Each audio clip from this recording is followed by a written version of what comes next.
আসসালামু আলাইকুম, শুভেচ্ছা সহ আমন্ত্রণ জানাচ্ছি দেশের এবং দেশের বাইরের সকল দর্শক শ্রোতাকে চ্যানেল আই সংবাদে আপনাদের সাথে রয়েছি আমি আহমেদ মেহেদী হাসান। সংবাদের শুরুতেই চলুন জেনে নেওয়া যাক ফ্রেশ আটা ময়দা সুজি সংবাদ শিরোনাম। ফ্যামিলি ও কৃষি কার্ড চালু সহ 9টি প্রধান প্রতিশ্রুতি দিয়ে বিএনপির 51 দফা নির্বাচনী ইশতেহার, সরকারে এলে বাস্তবায়নে সর্বাত্মক চেষ্টার প্রতিশ্রুতি। যে দল কর্মীদের নিয়ন্ত্রণ করতে পারে না তারা কিভাবে দেশ নিয়ন্ত্রণ করবে, জামাত আমিরের প্রশ্ন। গণভোটে হাঁ পরাজিত হলে গোলামীর জিঞ্জির ফিরবে মন্তব্য।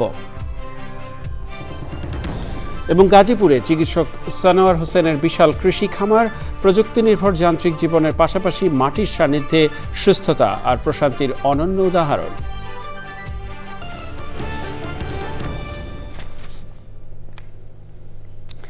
সংবাদ শিরোনামগুলো জানাচ্ছিলাম। প্রিয় দর্শক, এখনকার সংবাদ আয়োজনে একই সঙ্গে চ্যানেলের ইউটিউব চ্যানেলে এবং চ্যানেলের ওটিটি প্ল্যাটফর্ম আই স্ক্রিনে লাইভ স্ট্রিমিং হচ্ছে। যাওয়া যাক বিস্তারিত সংবাদে এবং শুরুতেই ইস্পাহানি মির্জাপুর জাতীয় সংসদ নির্বাচন 2026 প্রসঙ্গ।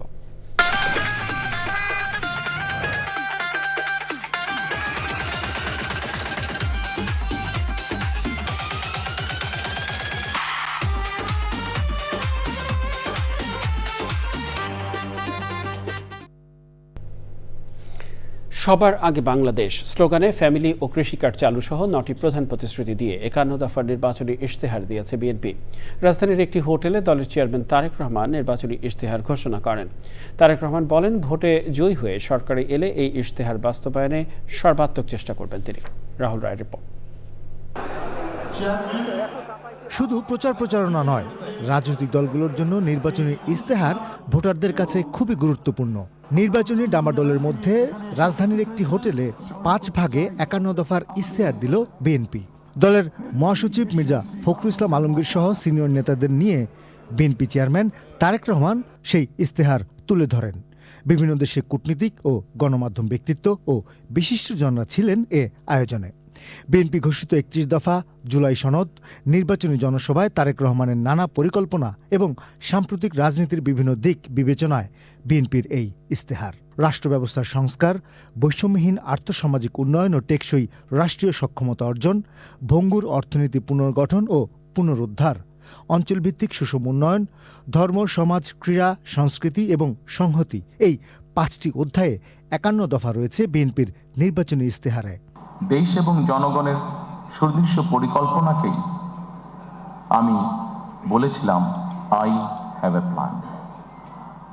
এই পরিকল্পনায় দেশের 4 কোটিরও বেশি তরুণ, দেশের অর্ধেক জনসংখ্যা যারা নারী, কোটি কোটি কৃষক শ্রমিকের জন্য দেশ এবং বিদেশে কর্মসংস্থান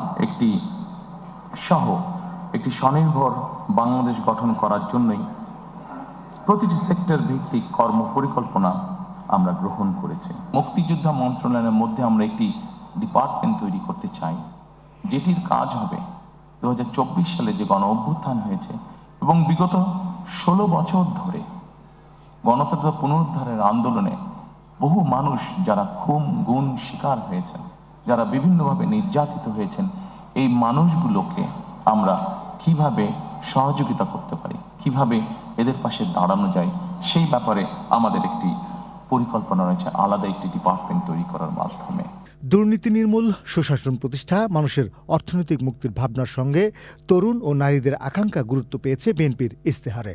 প্রান্তিক ও নিম্ন আয়ের পরিবারকে সুরক্ষা দিতে ফ্যামিলি কার্ড চালু, কৃষক কার্ড, দুর্নীতিমুক্ত মানবিক রাষ্ট্র গড়ে তোলা, আনন্দময় ও কর্মমুখী শিক্ষা ব্যবস্থা, তরুণদের ভবিষ্যৎ নিশ্চিত, পরিবেশের সুরক্ষা, ধর্মীয় ও সামাজিক সম্প্রীতি সুদৃঢ় করা, ডিজিটাল অর্থনীতি। নির্বাচনী অঙ্গীকারে এই 9টি প্রধান প্রতিশ্রুতি দেওয়া হয়েছে ইশতেহারে। ভোট প্রদানের যে চর্চা, ভোটিং রাইট বা ভোট যেই বিষয়টি, এটিকে আমাদের অব্যাহত রাখতে হবে এবং অবশ্যই নিরপেক্ষ ভোট। আমরা কেয়ারটেকার সরকার আবার দেশে পুনঃপ্রতিষ্ঠিত করতে চাই। যে ব্যক্তি প্রধানমন্ত্রী হবেন তার মেয়াদ 10 বছরের বেশি হবে না।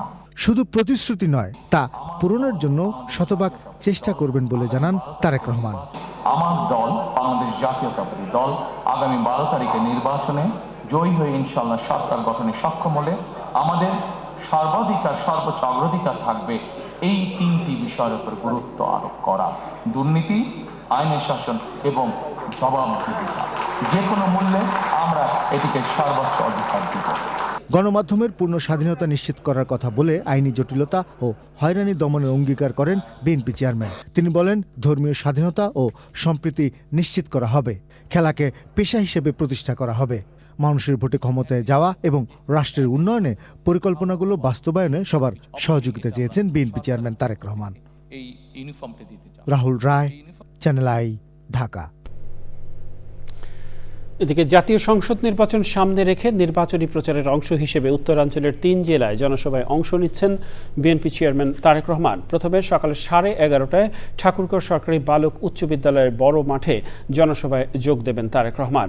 সেখানে রয়েছেন আমাদের রিপোর্টার রিয়াজ ইসলাম। আমরা সরাসরি যাচ্ছি তার কাছে। রিয়াজ, আপনি রয়েছেন জনসভা স্থলে।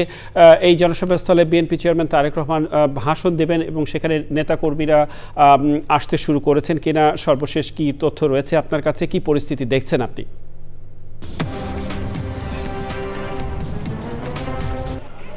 মেহের, ধন্যবাদ আপনাকে।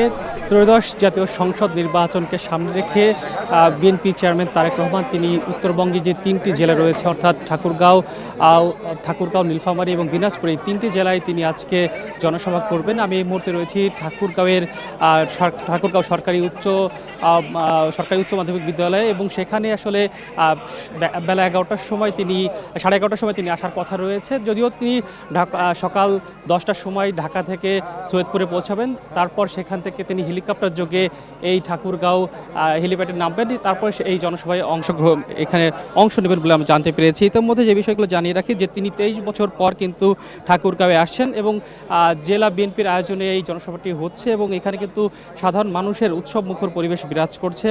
নির্বাচনী জনসভা ঘিরে বিএনপি, তার অঙ্গ সংগঠন এবং সাধারণ মানুষ সবাই কিন্তু এখানে অংশ নিয়েছে। তিনি এখানে 11টার পরে এখান থেকে তিনি নীলফামারী যাবেন এবং সেখান থেকে তিনি জনসভায় 1টার সময় ভাষণ দেবেন। এর পরবর্তীতে তিনি যাবেন হচ্ছে দিনাজপুরের বিরামপুরে, সেখানে বেলা 2টার সময় তিনি সেখানে জনসভায় বক্তব্য রাখবেন বলে আমরা জানতে পেরেছি। ইতোমধ্যে এলাকার মানুষজন তার আশাকে কেন্দ্র করে আসতে শুরু করেছে এবং যে বিষয় জানিয়ে রাখি যে তাদের মধ্যে আসলে নানা কৌতূহল যে তারেক রহমান আসছেন, তাদের যে দাবি দেওয়া রয়েছে দীর্ঘদিনের, তারা যেহেতু অবহেলিত, এই অঞ্চলটা অবহেলিত থাকার কারণে তারা কিন্তু আসলে নানা ধরনের দাবি নিয়ে আসছেন এবং তারা তারেক রহমানের সামনে সেটি উত্থাপন করবে বলে আমরা জানতে পেরেছি। আরেকটা বিষয় জানিয়ে রাখি যে এই জনসভা কেন্দ্র করে কিন্তু এখানে ব্যাপক নিরাপত্তা, আইনশৃঙ্খলা বাহিনীর নিরাপত্তা দেওয়া হচ্ছে এবং সেই সাথে মানুষ কিন্তু তারা বলছেন যে এখান থেকে তারেক রহমান তাদের উত্তরবঙ্গ যে পরিকল্পনা, সেই পরিকল্পনার কথা জানাবেন। মেহেদি। রিয়াজ, আপনাকে অসংখ্য ধন্যবাদ। কথা বলছিলাম রিপোর্টার রিয়াজ ইসলামের সাথে, জানাচ্ছিলেন ঠাকুরগাঁয়ে তারেক রহমানের জনসভা স্থলে সর্বশেষ পরিস্থিতি। এদিকে জামাতে ইসলামের আমির ডাক্তার শফিকুর রহমান একটি দলকে উদ্দেশ্য করে বলেছেন যে দল নিজের কর্মীদের নিয়ন্ত্রণ করতে পারে না, তারা কিভাবে দেশ নিয়ন্ত্রণ করবে। বরিশাল পটুয়াখালীর জনসভায় জামাত আমির বলেন, এই অঞ্চলে নদী ভাঙন সহ সকল দুর্দশা দূর করতে অগ্রণী ভূমিকা রাখবে জামাত। গণভোটে পরাজিত হলে জাতির ভাগ্যে ফের গোলামির জিঞ্জির ফিরে আসবে বলে মন্তব্য করেন ডাক্তার শফিকুর রহমান। ফরিদপুরের নির্বাচনী জনসভায় ফরিদপুরকে বিভাগ করার ঘোষণা দেন তিনি। আবুল কাশেমের ক্যামেরায় তাফিমুল ইসলামের রিপোর্ট। মেহেন্দিগঞ্জ কাজিরাট আসনের নির্বাচনী প্রচারের অংশ হিসাবে বরিশাল বিভাগের বিভিন্ন জেলায় জনসভায় অংশ নিয়েছেন জামাতে ইসলামের আমির ডাক্তার শফিকুর রহমান।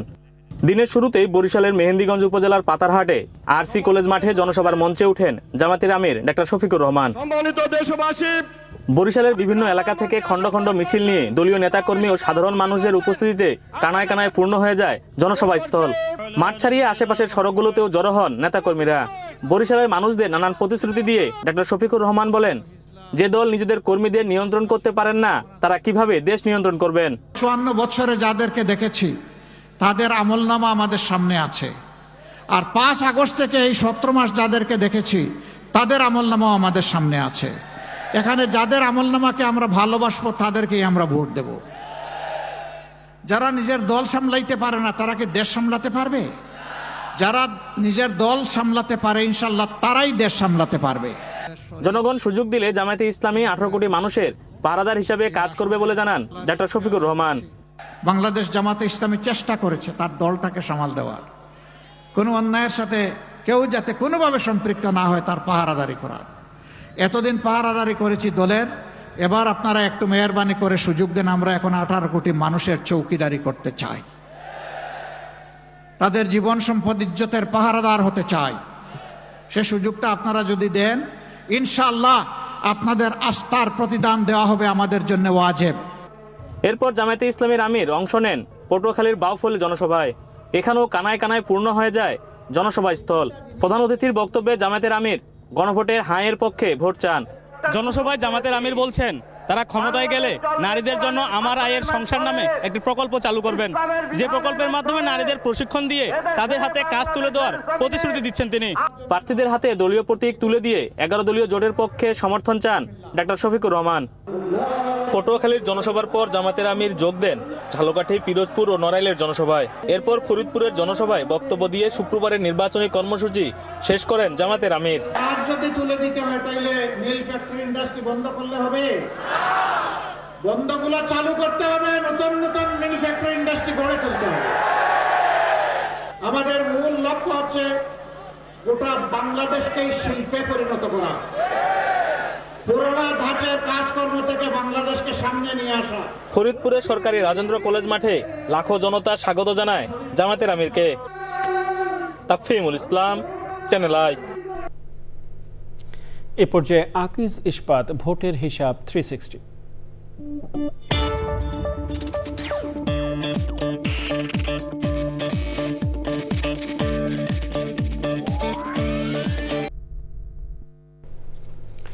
ঢাকা 11 নির্বাচনী এলাকায় প্রচারে ব্যস্ত সময় পার করছেন বিএনপির প্রার্থী ডক্টর এম.এ. কাইয়ুম ও 11 দলীয় জোটের প্রার্থী এনসিপির আহ্বায়ক নাহিদ ইসলাম। শুক্রবার বিকেলে বাড্ডার পোস্ট অফিস রোড, বড়টেক সহ কিছু জায়গায় প্রচার এবং বৈঠক করেন বিএনপি প্রার্থী এম.এ. কাইয়ুম। ধানের শীষ প্রতীকে ভোট দিলে এলাকার উন্নয়ন এবং মাদকের বিরুদ্ধে অবস্থান নেয়ার ঘোষণা দেন তিনি। অন্যদিকে বাড্ডার বেরাইদ, পশ্চিম পদরদিয়া ও সাতারকুল কাজীবাড়ি এলাকায় প্রচার চালান 11 দলীয় জোটের প্রার্থী নাহিদ ইসলাম।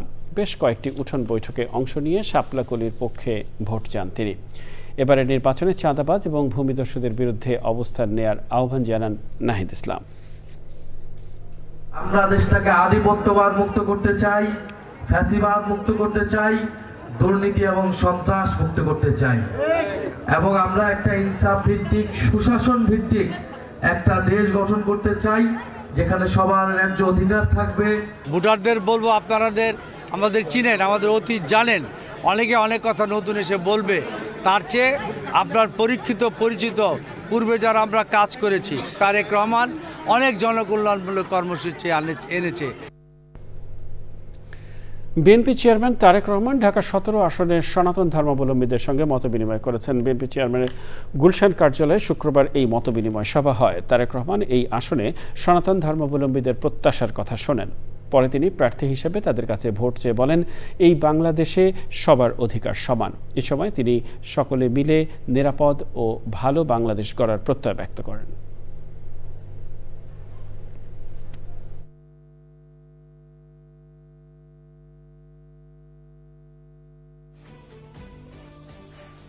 ওই সময় যেন ভাবি আমরা যে আমরা এই দেশেরই সন্তান, এই দেশেরই নাগরিক, আমার যতটুকু অধিকার আছে এই দেশের প্রতি, ঠিক আপনার ততটুকু অধিকার আছে, কম না বেশি না, আমার থেকে কম না বেশি না, আমারও থেকে কম না বেশি না, আমাদের অধিকার সমান।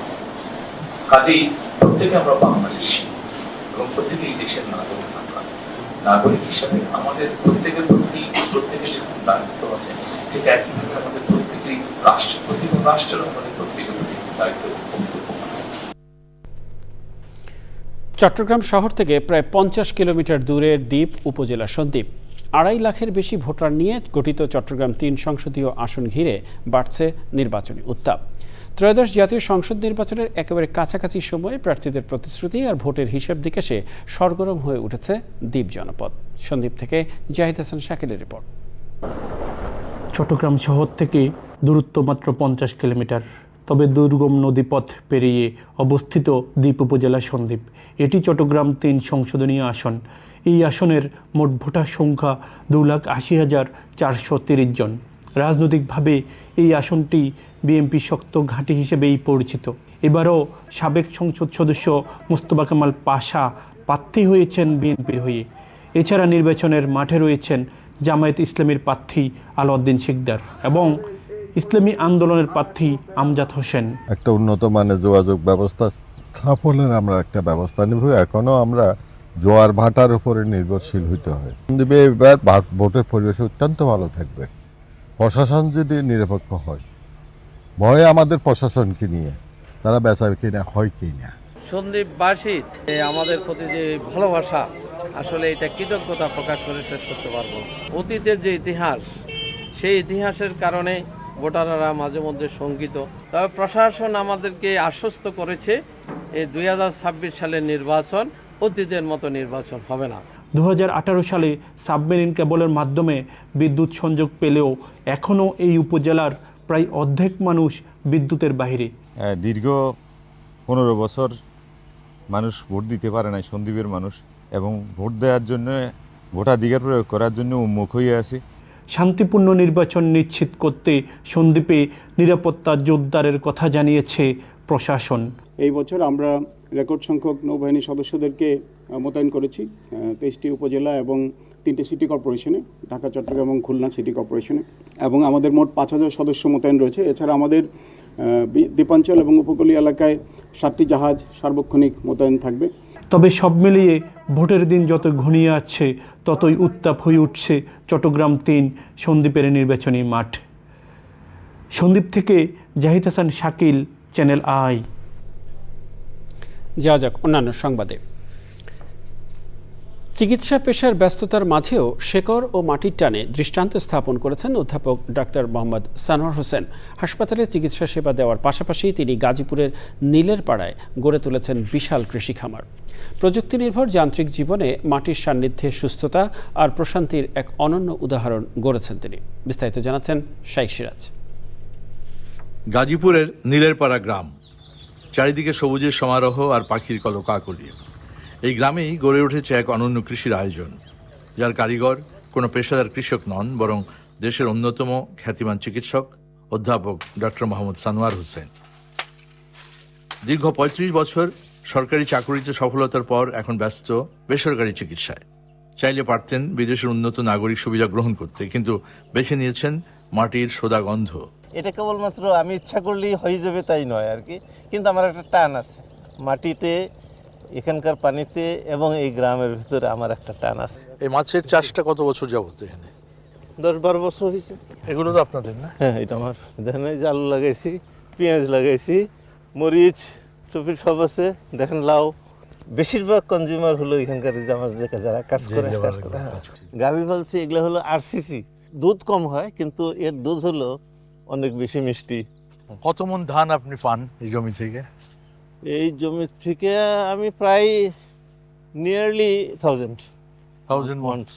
আমি কিন্তু এর 750 মন ধান দিয়েছি অ্যাজ সিডস। বিএডিসির তো কোনো ক্যাপাসিটি নেই, বীজ হিসেবে দিয়ে দিয়েছেন। হ্যাঁ। ডক্টর সানোয়ারের এই আয়োজনে জড়িয়ে আছে প্রান্তিক মানুষের জীবিকাও। আল্লাহ পাক সবারই যে কয়জন আছে সবারই চলার পথে আছে। এখন স্যারের সাথে অনেকদিন ধরে যাওয়া আশা করি, তো একটু মহব্বত এই জন্য এসে কাজ করি। না ঠিক আছে। আপনারা সব একই গ্রামের, সবাই রিলেটেড। দৃশ্যত খামারটি বড় না হলেও প্রভাব বিচারে উদ্যোগটি বিশাল। এভাবে শহরের পুঁজি আর জ্ঞান যদি গ্রামের অর্থনীতি আর কৃষিতে বিনিয়োগ করা যায়, তাহলে টেকসই হবে আমাদের আগামীর কৃষি, এবং গ্রামে কর্মসংস্থান যেমন হবে, আমাদের কৃষি সমৃদ্ধি বাড়বে। গাজীপুরের নীলেরপাড়া থেকে শাইখ সিরাজ, চ্যানেল আই। প্রিয় দর্শক, এ নিয়ে বিস্তারিত প্রতিবেদন দেখবেন আজ রাত 9টার সংবাদের পর হৃদয়ে মাটি ও মানুষ অনুষ্ঠানে। আর এর সাথে সময় হলো কিছুক্ষণের বিরতি নেবার। বিরতির পরে আরও জানিয়ে ফিরছি। বাংলাদেশকে ছাড়াই আজ শুরু হচ্ছে ICC T20 বিশ্বকাপ। উদ্বোধনী ম্যাচে পাকিস্তানের প্রতিপক্ষ নেদারল্যান্ডস।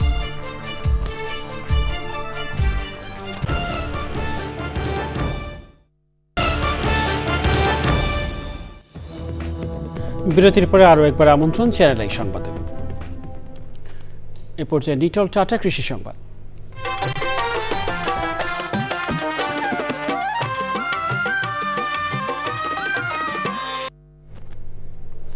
ব্লাস্ট প্রতিরোধী বাড়ি ৩৩ জাতের গম চাষে লাভবান হওয়ার স্বপ্ন দেখছেন মেহেরপুরের কৃষক।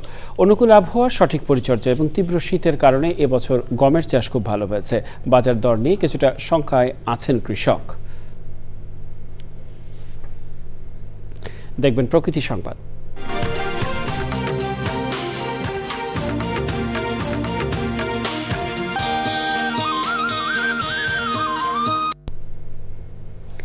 আইন অমান্য করে গাইবান্ধার পলাশবাড়ির লোকালয়ে গড়ে উঠেছে লোহাজাত পণ্য উৎপাদনকারী শিল্প কারখানা। এতে বায়ু ও শব্দ দূষণে অতিষ্ঠ এলাকাবাসী, হুমকিতে জনস্বাস্থ্য। শব্দ দূষণকারী কারখানা বন্ধে দ্রুত ব্যবস্থা নেওয়ার দাবি ভুক্তভোগীদের।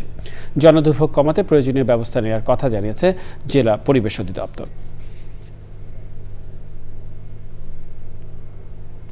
জানাবো খেলার খবর।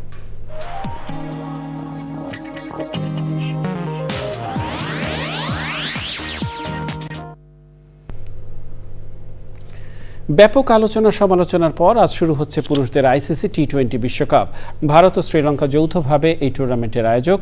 20টি দল অংশ নিচ্ছে এবারের আসরে। মোট 8টি ভেন্যুতে হবে 55টি ম্যাচ। প্রথমবারের মতো আসরে খেলছে না বাংলাদেশ। দর্শক, সংবাদের শেষ প্রান্তে আমরা চলুন আরও একবার জেনে নেওয়া যাক যা ছিল এখনকার ফ্রেশ আটা ময়দা সুজি সংবাদ শিরোনামে। ফ্যামিলি ও কৃষি কার্ড চালু সহ 9টি প্রধান প্রতিশ্রুতি দিয়ে বিএনপির 51 দফা নির্বাচনী ইশতেহার। সরকারে এলে বাস্তবায়নের সর্বাত্মক চেষ্টার প্রতিশ্রুতি। যে দল কর্মীদের নিয়ন্ত্রণ করতে পারে না তারা কিভাবে দেশ নিয়ন্ত্রণ করবে, জামায়াত আমিরের প্রশ্ন। গণভোটে হাঁ পরাজিত হলে গোলামীর জিঞ্জির ফিরবে মন্তব্য। এবং গাজীপুরে চিকিৎসক সানোয়ার হোসেনের বিশাল কৃষি খামার। প্রযুক্তি নির্ভর যান্ত্রিক জীবনের পাশাপাশি মাটির সান্নিধ্যে সুস্থতা আর প্রশান্তির অনন্য উদাহরণ।